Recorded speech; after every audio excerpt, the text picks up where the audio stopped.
मित्रांनो, मी प्रथमेश पाटील पुन्हा एकदा स्वागत आपल्या नवीन अशा व्हिडिओमध्ये। तर मित्रांनो, आज आहे रविवार आणि आज पण आहेत मित्रांनो 4 गणपतीचे आगमन। तर टायटल आणि थंबनेल बघून तुम्हाला कळत असेल, आज पण आपण चाललोय आता परळला, कारण का आज आहे गणपतीचं आगमन आणि आज संध्याकाळीच आपल्या चिंचपोकळीच्या चिंतामणीचं पाठपूजन पण। तर आजच्या या व्हिडिओमध्ये खूप मजा येणार आहे। आज तुम्हाला मी 4 गणपती दाखवण्याचा प्रयत्न करेन आणि व्हिडिओ आवडल्यास व्हिडिओला तुम्ही लाईक, शेअर, सबस्क्राइब नक्की करा आणि कमेंट मध्ये लिहा गणपती बाप्पा मोरया। तर चला तर डायरेक्ट भेटूया परळला। तर मित्रांनो, आता मी जस्ट आलेलो परळला। तुम्ही पाठीचा आता परळ वर्कशॉपच्या इकडनं पुढे चाललोय, कारण का गणसंकुलला, आणि अजून इकडचा मल्हारी ग्रुपचं आगमन व्हायला अजून खूप टाईम आहे। वाजले 10-9चा टाईम होता, पण त्यांची मूर्तीचं काम बाकी आहे अजून, कारण का आतमध्ये माझे मित्र आहेत। तर ते बोलले त्यासाठी मी गणसंकुलला चाललो, कारण का गणसंकुलवरनं पण एक बाप्पाचं आगमन आहे, तिकडे जाऊन बघूया आपण काय होतंय ते। तर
असेल एक सुरतचा गणपतीचा गेलाय, अजून जो मल्हारी ग्रुपचा गणपती आहे तो अजून काय बाहेर आला नाही परळ वर्कशॉपमधनं, म्हणून मी गणसंकुलला गेलेलो।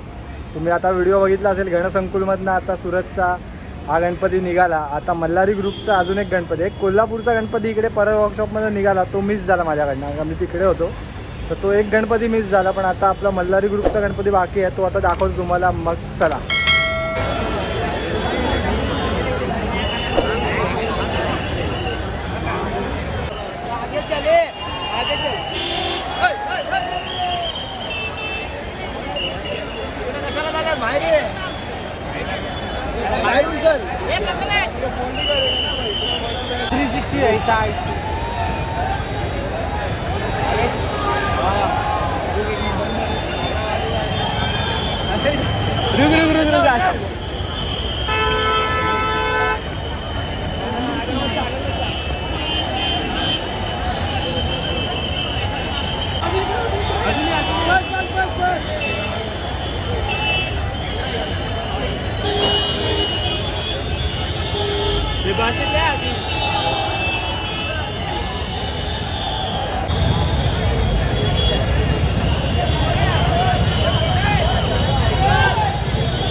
बघितलं असेल लास्टला की आपण 3 गणपती तुम्हाला दाखवले. जसं की बोललेलो मला तिसरा गणपती नसता भेटला सूरजचा विघ्नराज, पण तो आपल्या लास्टला जस्ट क्रॉस होताना तुम्हाला व्हिडिओमध्ये दिसला असेल. प्रत्येक गणपती एकच गणपती आज आपला मिस झाला. जसं मी व्हिडिओच्या स्टार्टिंगला बोललेलो की 4 गणपती आहेत, 4पैकी 3 गणपती आपण बघितले. तर आजच्या व्हिडिओमध्ये तर काय वाजवणं वगैरे काय झालं नाही, कारण का गणपतींच्या मूर्त्या निघायला लेट झालेला, त्यामुळे काही असं इव्हेंट असं काही करता नाही आलं. पण आगमन तर छान झालं, मूर्त्या तर खूप मस्त होत्या, तुम्ही बघितलं असतील व्हिडिओमध्ये. आता आहे संध्याकाळ आणि संध्याकाळी आता आहे चिंचपोकळीच्या चिंतामणीचं पाठपूजन. त्याचा मी वेगळा ब्लॉग टाकेन. तर हा ब्लॉग मी इथे सेंड करतो. तर हा ब्लॉग तुम्हाला कसा वाटला ते मला कमेंट करून नक्की सांगा आणि कमेंटमध्ये द्या गणपती बाप्पा मोरया.